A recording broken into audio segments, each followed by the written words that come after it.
17th of November 2006. What was I doing in the winter of 2006? I was 14 years old, in year 9 at school, and frankly had no worries in the world. Gears of War had just been released and I was in awe alongside my friend Chaz as we split screen co-opted through one of the best stories in gaming history on insane difficulty. Fast forward to the grand old year of 2025, I can finally sit down and replay one of my favourite campaigns of all time.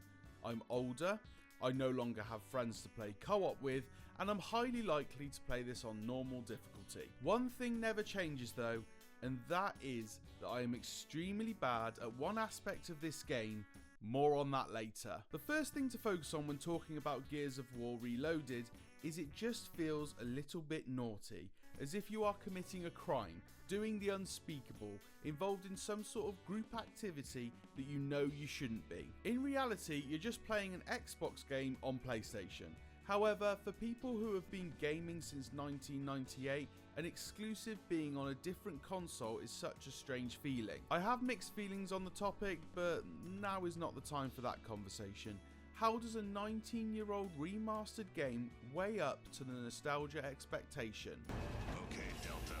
Looks like we're walking. The Gears of War campaign, as already mentioned, holds a special place in my heart. It takes me back to a simpler time where split screen still reigned supreme and gaming wasn't just a lonely activity I do for 20 minutes at a time in the evening before falling asleep. The campaign consists of 5 acts and sees Marcus Phoenix joined by Dom, Bed, and the best of the bunch, Coltrane baby. This quartet of gear soldiers have such a great dynamic, and this hasn't been lost so many years on. We won't be diving into the nitty gritty of the story for this review, but please know that each story beat hits just as well as it did during my teenage years, and I would die for these boys. However, I came across one self-inflicted bug that did ruin a large chunk of my playthrough. For the first 3 acts, I thought I had a bug where I couldn't hear any character that was speaking on the radio.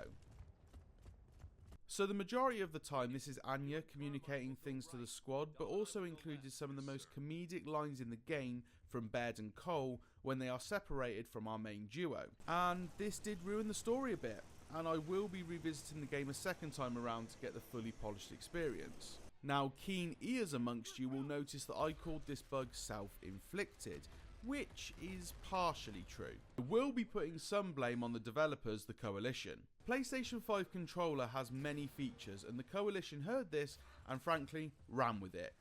Far too far for my liking. One of the features is that the controller has a speaker, often used for little sound effects like opening the map or level up noises. I, along with 99% of PlayStation 5 gamers, turned off the sound effects of the PS5 controller many moons ago due to it being overly loud and being quite tinny. Usually this isn't an issue, as the sounds that are coming out of the controller are then replicated through the main sound output device, whether that be your TV or your headphones.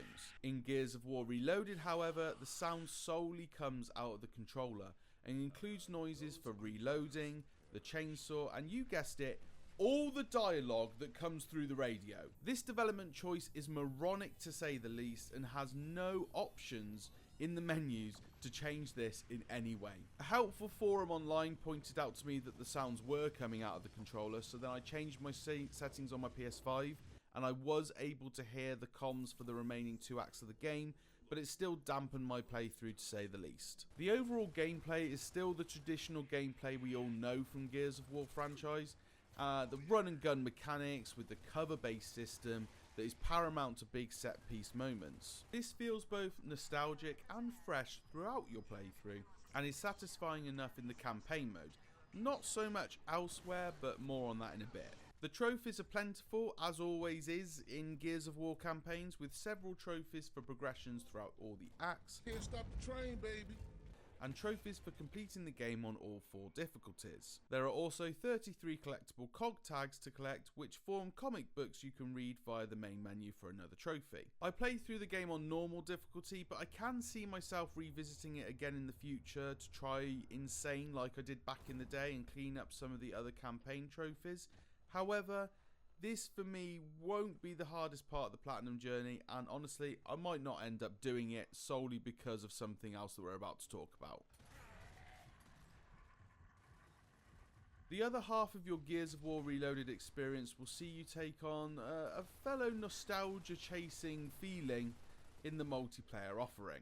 I'm probably not the best person to review this, as I am, for the best part of it, useless at multiplayer. I played for a solid 90 minutes one evening, and the stats were as follows: 0 matches won, 4 kills in total, and I was not the bottom scoring player on only 3 occasions. In short, I suck at Gears of War multiplayer. But get ready, because I'm going to come up with every excuse under the sun as to why I'm so bad. I think the standard movements in Gears of War are quite slow and favour the more leisurely stroll we take through the campaign. When it comes to multiplayer, in the past, I've been more used to the movements seen in Apex Legends or Call of Duty, which allows you to use cover and movement mechanics to your benefit. Whereas in Gears of War, you just feel like a tank, struggling to turn sharply and inevitably being caught out of cover or facing the wrong way altogether. Another aspect of the multiplayer that doesn't work for me is the damage per second of weapons at longer ranges. I am someone who will always gravitate towards assault rifles and battling opponents at a medium to long range. I am not a run and gunner, and I definitely am not someone who likes close quarter combat. Gears of War seems to only favour those who use a shotgun at close range, and even then,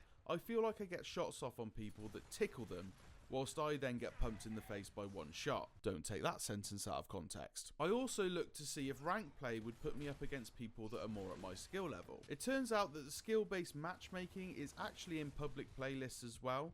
I'm just not sure it's as aggressive as games like Call of Duty, as I feel like the opponents that I come up against tend to be so much better than me all the time.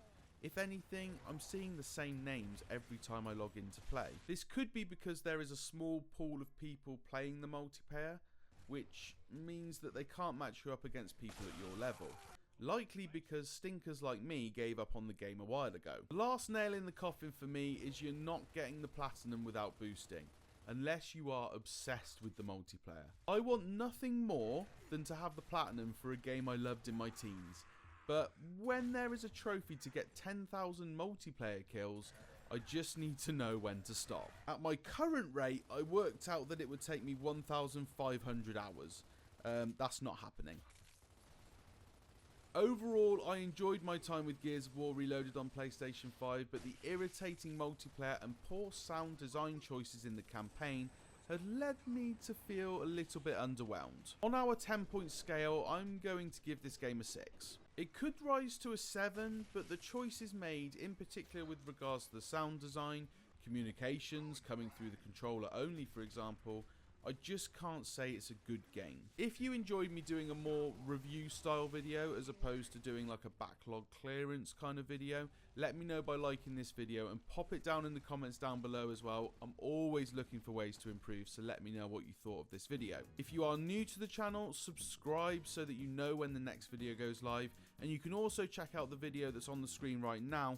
It's an old one, but you might enjoy it. Thanks for watching, and I'll see you in the next one.